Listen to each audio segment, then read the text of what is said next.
পরিবেশগত সমস্যার মধ্যে অন্যতম প্রধান উপাদান প্লাস্টিক বর্জ্য।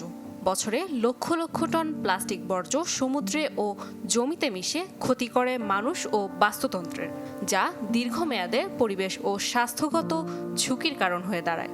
বছরের পর বছর মাটিতে চাপা পড়ে থাকলেও যা রয়ে যায় অপচনশীল। তথ্য অনুযায়ী প্লাস্টিকের গঠনের উপর নির্ভর করে এই পণ্য পচতে সময় লাগতে পারে 500 বছর পর্যন্ত।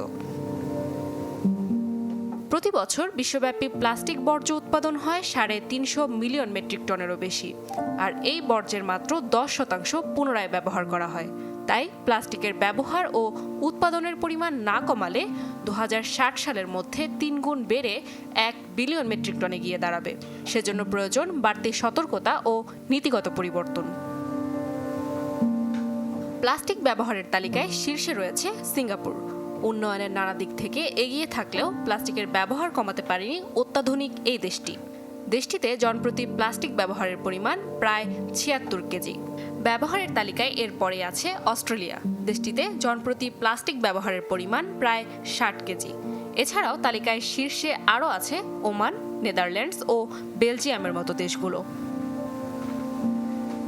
তথ্য বলছে 1970 থেকে 2019 সালের মধ্যে প্রায় 30 মিলিয়ন মেট্রিক টন প্লাস্টিক বর্জ্য জমা হয়েছে সমুদ্রের পানিতে, যা সামুদ্রিক প্রাণী ও বাস্তুতন্ত্রের উপর বিধ্বংসী প্রভাব ফেলার জন্য দায়ী।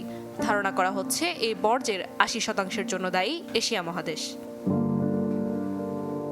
নাদিয়া ইসলাম তুলি, চ্যানেল 24।